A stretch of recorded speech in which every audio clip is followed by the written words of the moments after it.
Hello, the viewers, and welcome back to yet another insightful and adventurous edition of your favorite tourism broadcast. That is, of course, Tourismus Namibia. My name is Jemima Ndebele, and I'll be your host as we keep you warm and toasty in this winter with all of the hot and trending tourism topics. Do stay tuned for topics.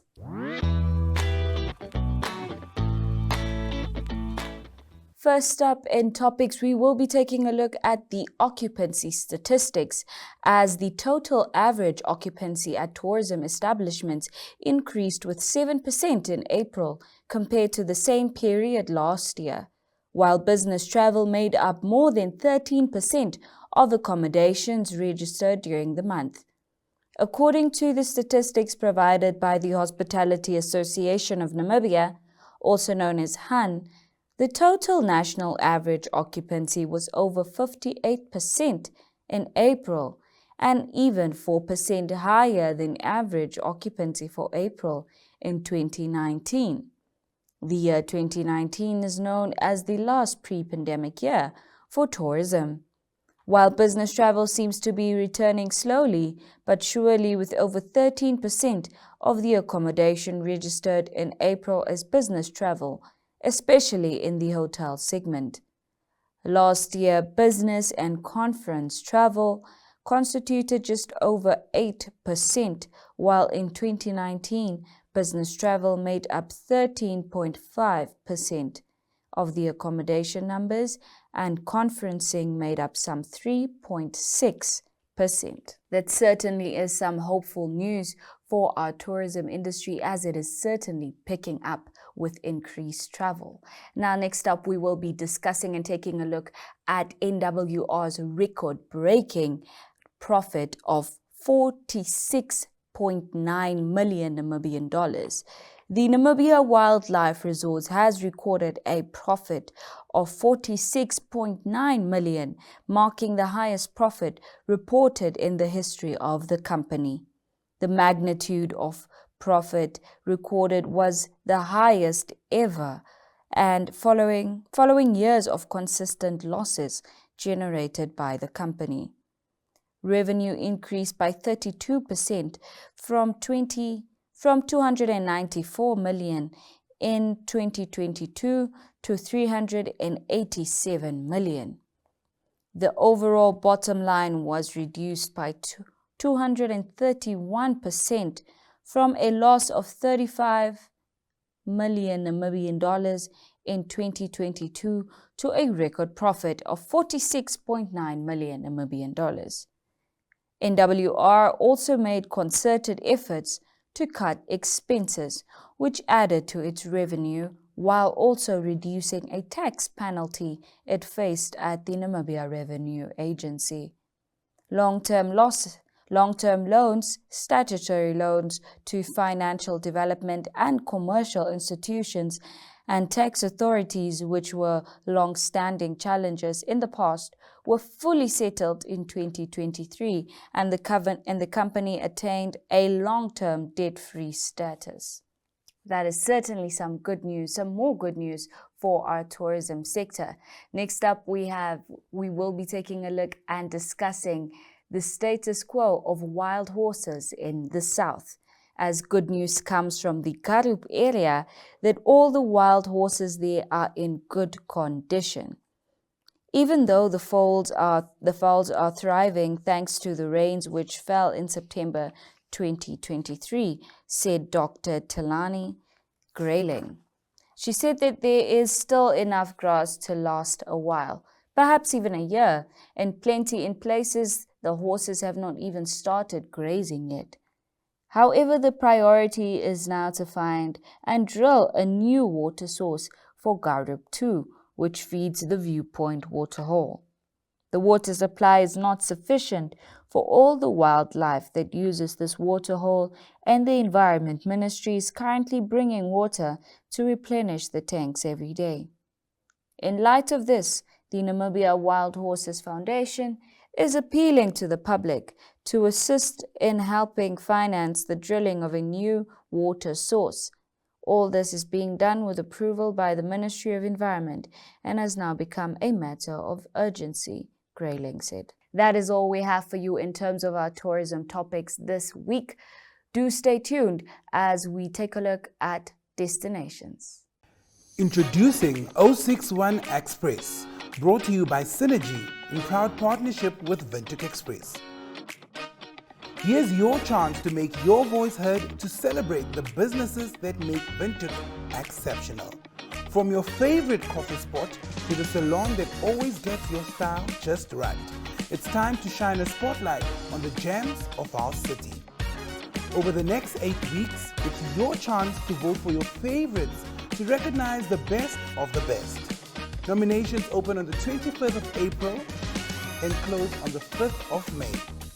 To nominate your favorite business, simply save this number, 085-785-6231, and WhatsApp hashtag 061Express or scan the QR code below and follow the on-screen instructions.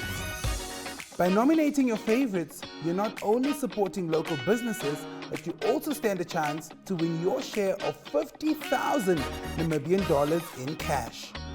The voting process will be the same as the nominations process, using the Synergy chatbot and the hashtag 061Express. Voting opens on June 5th and closes on June 23rd. Make sure to cast your votes for the best of the best. The winners will be announced on June 28th. 061 Express, celebrating the heartbeat of Windhoek. Get ready to make your mark.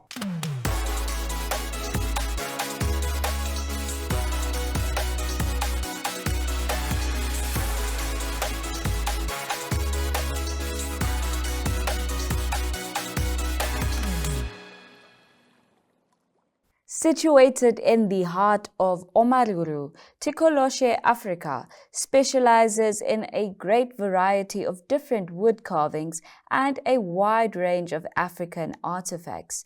They present artistic wood sculptures carved from weather-worn trunks and roots sometimes 1,000 years old.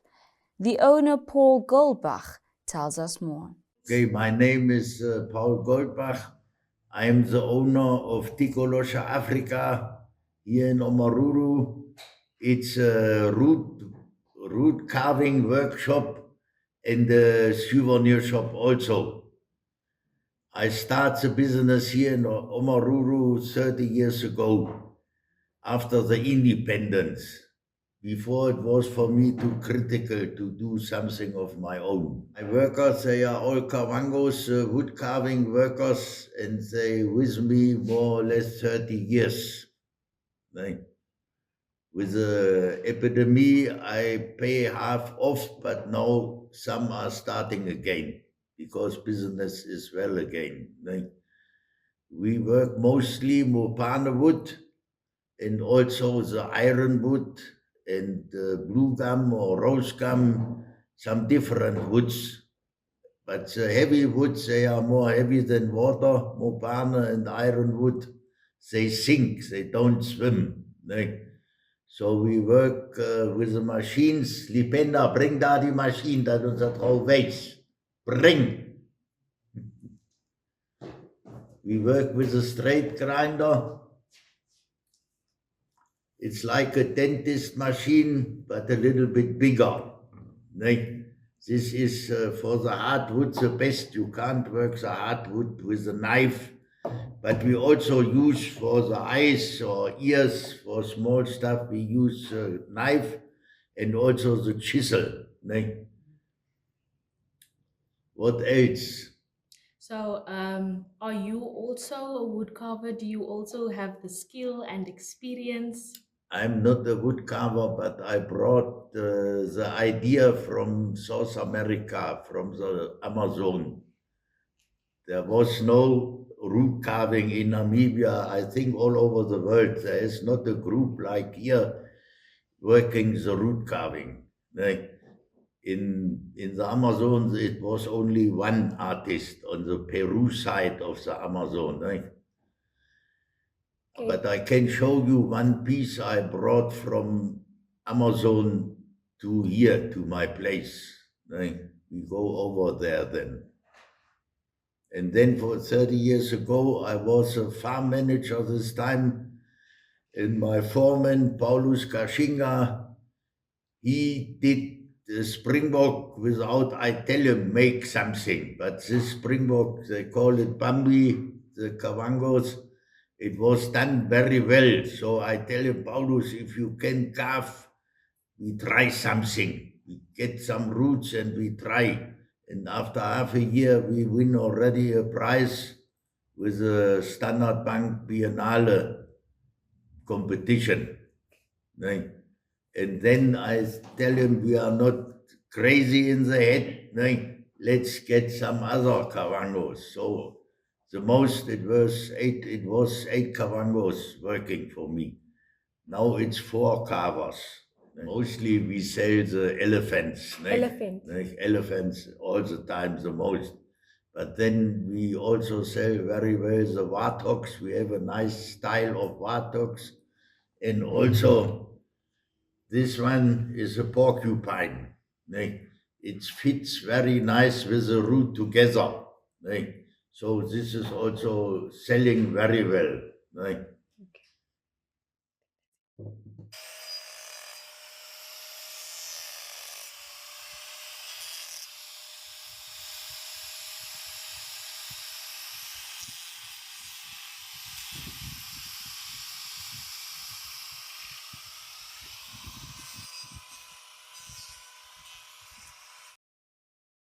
Certainly is worth a stop if you do happen to find yourself driving through or even in Omaruru. Next up, we will be visiting the MoerToe Coffee Shop all the way in Koës.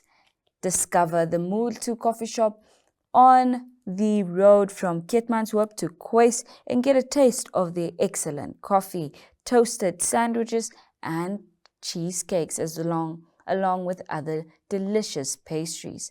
There's even a little shop to buy some presents. So if you are in the Koës area, follow the signs and you will be surprised.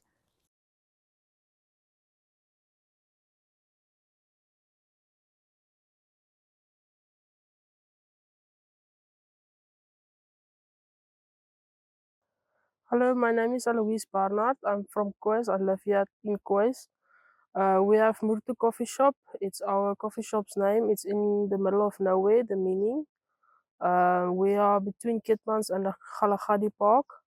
We have coffee available. We have our famous cheesecake and apple tart. We also have light meals for those who want lunch. And yeah, it's a nice place. It's just very hot sometimes, but it's nice. We also have a lot of groups, bus groups and biker groups that come and visit us regularly.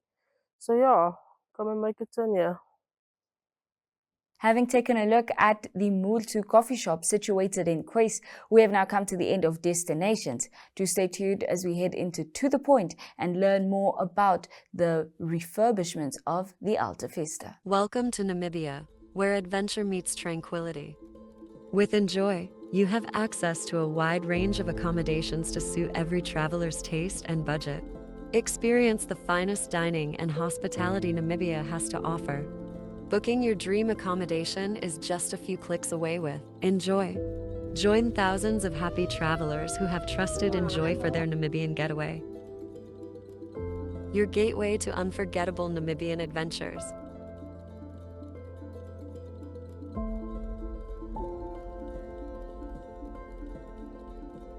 Visit us today at enjoy.my.na.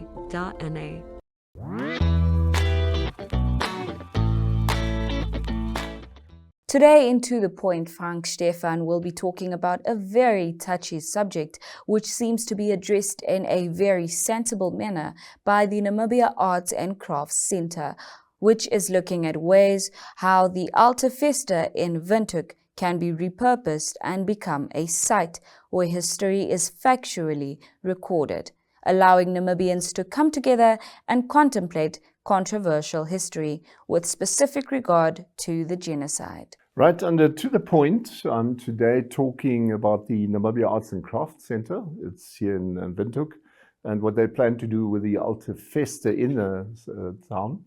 with the assistance of the local architect Jaco Wasserval and financial support from the American Embassy, this fort will be repurposed so as to factually record history while allowing Namibians and visitors to contemplate that history, which on account of the genocide against Herero and Nama is controversial at best. Something struck me when Nkariku Amagulu of the Ministry of Education, Arts and Culture, as well as Pamela Alpindi, the chairlady of the Craft Center, and the architect Jaco Wasserval, in his capacity as a sort of idea spinner, spoke about the Alte Feste. No matter who spoke, not least of which Shireen Tude, who manages the Namibia Craft Center, all of these people spoke matter of fact, not allowing their personal convictions or preferences or emotions to stand in the way of finding a way in which a historical site can transcend into this new age under the name and style of Namibia Craft Center and Genocide Museum. So let me talk you a bit through these plans. You could previously see where it is situated, but here's the basic layout of the Alte Feste as it is right now. Plenty of stuff has been added over the years and taken off again. So this is what we have right now. If we look at the next photo, you can see the outline as you see it from the street as we pass it every day right now. Now, if we go to the next photo, you can actually see what they're planning to do. So they want to cover the inside courtyard, not totally cover it. It will be covered with solar panels and stuff so that you've got a bit of play of lights in there and you can use it for different purposes. The sort of orange part at the bottom is a restaurant, while the light blue part is all the various stands and market stands that they've got for the various crafts. The pink one in the middle is where they see events happening with a little sort of amphitheater type approach there. Then the darker blue one in the back, that is where they transcend from the old fort into a genocide museum. So these are just concepts. Nothing has been decided. So they will now start approaching people. So if we look at the next photo, you will actually see that the back part of the fort will be dedicated basically to the museum, and it might take various shapes and sizes. They might come and go. It might be wandering exhibitions, whatever they've got. So there are a couple of ideas that Jaco has, but the basic thing, it's a double story, and that's why here again the orange part is a little bistro, whereas you see these steps on the left-hand side leading up to the upper level, which then allows you along the gangway to go over to the exhibition sites for the genocide. Some of it might be standing sites, some of it different. So it's up to them to decide still. So if we go to the next photo, here you can see more or less what he has in mind, how that works. You see there's a gangway leading down. So you literally walk past the various exhibition sites and then sort of down to the bottom ground. The idea being is that as you exit on this side, you'll be exiting more or less on the northeastern side. That's where the concentration camp used to lie. So he wants to somehow, he's not finished, but he's looking at ideas how that can sort of basically lead into a garden of remembrance and over to the Independence Avenue. So quite interesting, the concepts he's got there. So if we go to the next photo, you will actually see then, this is what how the facade would change. Towards the back, you can see the new sort of cover that is on the middle, in the middle ground. But normally from the street, you're likely to see nothing of that because the elevation would be such that you might just see the top part of it. So if we go to the next photo, here you can see more or less what it will look like in comparison to the Independence Museum. And that piece of land in between, he wants to fill with that garden of remembrance, just to see how you can best make use of it. He's also going to cover the northern facade to create additional space there. So if we go to the next photo, you can see a cut through. So whereas now you would technically have that the fort as it stands now, with the inside being empty, now in future it would be filled with that events space plus combined with the market spaces. And then on the left hand side you would have the museum exhibition hall and so on. So if we go to the next photo, you can actually have a better idea of what the inner courtyard would look like in future, sort of half covered with the solar panels, playing a bit with light, having possibly artists change the floor with new murals or whatever you want to call that. So he's got a couple of ideas. On the left-hand side, you can sort of make out the various market stands that he will have in there. If we look at the next photo, it sort of gives you a down picture. On the right-hand side, you would now see the memorial or the exhibition memorial and museum site for genocide, and you would basically look down on the courtyard and towards the front facade of the fort. Yeah, and then he actually showed us what the model will look like. If you look at the next photo, here you can see this is what we've got there right now. And then in future, he would cover that inside courtyard. And the next photo shows you what it would look like when it would be an end product there. So it gives you more or less an idea of what he's aiming to do. And like I said, these are just concepts. So please note, don't accept them as a fixed thing. They were simply introducing it this week, and so they want more and more ideas. They're speaking to different organizations and people to see how best to make this work. So when considering this development, which obviously is far from complete, I mean, I would still like to leave an idea with you by showing you the following photo, and it's from Mali. So it's from Bamako. Instead of deleting history, the Republic of Mali, previously known as French Sudan before it became independent, created a wall of remembrance in the so-called place of the governors. They've set up memorial plaques that remember all governors, no matter how good or bad they were. Thus, they recorded history, which after all remains relevant. So it's not a magic site, it just records history. And I think this is what comes over well with this new idea with the fort.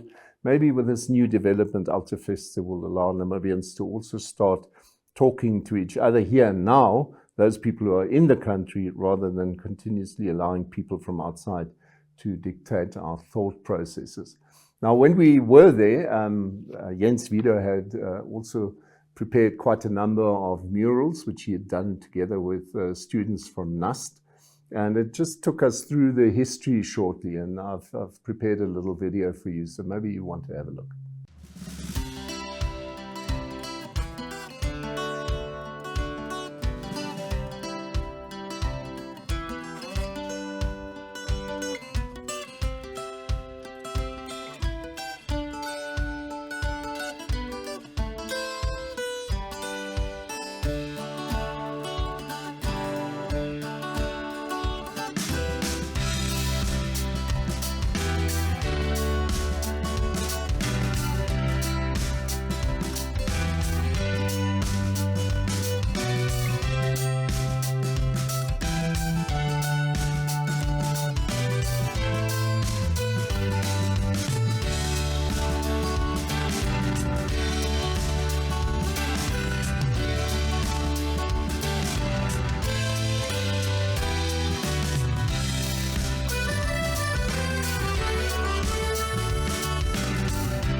Yeah, and that was just a short insight as to what the background was and how this whole thing was set up.